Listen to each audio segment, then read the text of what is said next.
పేద కుటుంబాలకు జగనన్న ప్రభుత్వం పెళ్లి కానుక కళ్యాణమస్తు షాదీ తోఫా నిధులు జమ చేసిన జగన్. రైతుల ఉద్యమాన్ని కేంద్రం అర్థం చేసుకోవాలి. నిరసన ఉద్యమం ప్రశాంతంగా జరగాలన్న మంత్రి తుమ్మల. కృష్ణా జలాల అంశంపై ఏపీ ప్రభుత్వం పిటిషన్ విచారణ వాయిదా. కేసు తదుపరి విచారణ ఏప్రిల్ 30కి వాయిదా వేసిన సుప్రీంకోర్టు. నారాయణపేట జిల్లా నుంచి బీజేపీ విజయ సంకల్ప యాత్ర. కృష్ణాలోని దత్తాత్రేయ ఆలయంలో కిషన్ రెడ్డి ప్రత్యేక పూజలు.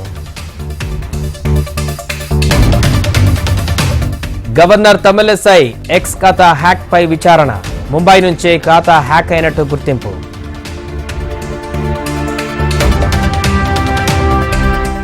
బీజేపీ విజయ సంకల్ప యాత్ర ప్రారంభం.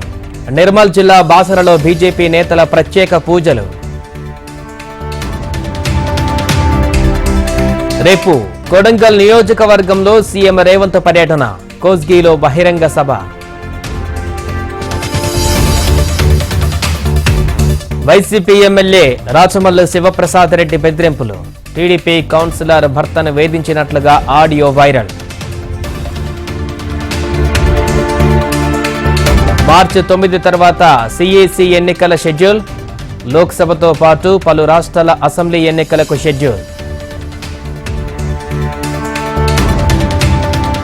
పారిశుద్ధ్య కార్మికుడిగా మారిన పొదిలి నగర పంచాయతీ కమిషనర్.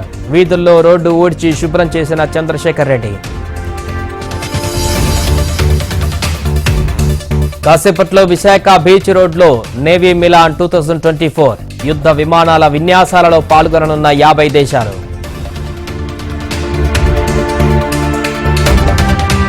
గిరిజన సంక్షేమ శాఖ అధికారిని జ్యోతి అరెస్ట్. 65 లక్షల నగదు, 4 కిలోల బంగారం స్వాధీనం. విశాఖలో నకిలీ కరెన్సీ ముఠా గుట్టురట్టు. భారీగా నకిలీ currency seize, 2 arrest.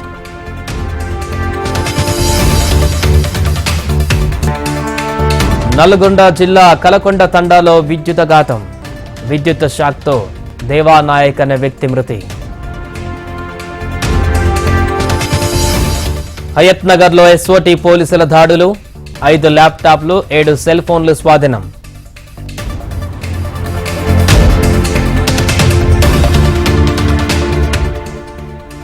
Cricket betting రాకెట్లను నిర్మూలించాలి. కష్టార్జితాన్ని కోల్పోతున్నారన్న విజయసాయిరెడ్డి.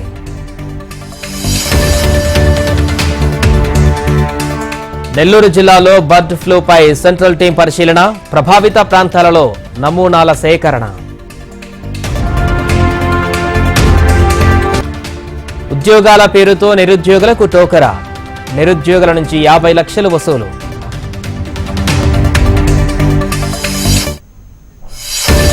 మొన్న ఏటీఎం, ఇవాళ మీ సేవా కేంద్రం.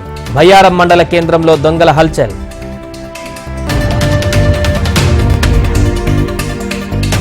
రైతు సంఘాలతో కేంద్రం చర్చల్లో ప్రతిష్టంభన. రేపు ఢిల్లీలో శాంతియుత ర్యాలీకి అనుమతించాలని విజ్ఞప్తి. సుల్తాన్పూర్ కోర్టులో రాహుల్ గాంధీకి బెయిల్. షరతులతో కూడిన బెయిల్ మంజూరు చేసిన కోర్టు.